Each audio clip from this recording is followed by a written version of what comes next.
तहमीना दुरानी अपनी किताब में लिखती हैं कि वो सब लोगों को गुलाम मुस्तफ़ा खर की शराफत, शर्म हया और असूल पसंदी की मिसालें देती और उनकी तारीफ़ों से उनका इमेज कायम करती।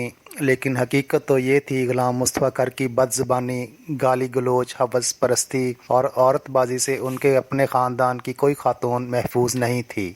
साबिक़ गवर्नर पंजाब गुलाम मुस्तफ़ा खर ने अपनी साली यानी तहमीना दुरानी की छोटी बहन अदीला को भी अपने जाल में फंसा कर उससे नाजायज़ ताल्लुकात कायम कर लिए। तहमीना दुरानी लिखती हैं कि वो दोनों के माबैन फ़ोन पर होने वाली गुफ्तगू को वो खुद एक्सटेंशन से कान लगा कर सुना करती थीं। एक तरफ तो गुलाम मुस्तफ़ा की हवस परस्ती तो दूसरी जानब अदीला का अपनी बहन के शौहर से मोहब्बत की पींगे बढ़ाना तहमीना दुरानी का घर बर्बाद कर रहा था। तंग आकर तहमीना दुरानी ने अदीला को वालदा के सामने बिठाकर बेइज्जत किया और उनका घर तबाह करने से बाज रहने को कहा। लेकिन अदीला ने बड़ी ही डटाई और बेबाकी के साथ अपनी बहन की कोई बात सुनने और मानने से इनकार कर दिया, क्योंकि वो जानती थी कि गुलाम मुस्तफ़ा खर उसके साथ हैं। इस महाज पर नाकामी के बाद तहमीना दुरानी ने डरते डरते हिम्मत करके अपने खावंद से बात की और उन्हें बताया कि वो अपनी वालदा के सामने अपनी छोटी बहन को मना कर चुकी हैं कि वो उनके खावंद से दूर रहे। साबिक़ गवर्नर ने ये सुना तो वो तैश में आ गए और फौरी तौर पर अपनी अहलिया को हुक्म दिया कि वो सारे कपड़े उतार फेंके।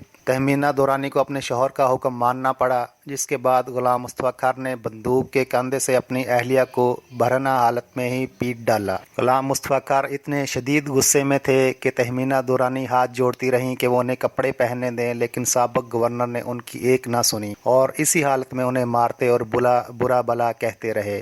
जिसके बाद मजबूरन तहमीना दुरानी ने अपनी वालदा को फ़ोन करके कहा कि उन्होंने अपनी छोटी बहन को जो कुछ कहा वो झूठ और बहतान था और वो किसी बात पर गुस्से में आकर ये सब कुछ कह गई थीं। तहमीना दुरानी बताती हैं कि गुलाम मुस्तफ़ा खर इस गुमान से भी ज़्यादा बदनाम थे। वो जिस महफिल में भी जाती थीं, गुलाम मुस्तफ़ा खर की हवस परस्ती और औरत पसंदी का ढंढोरा पहले ही से पिटा होता था।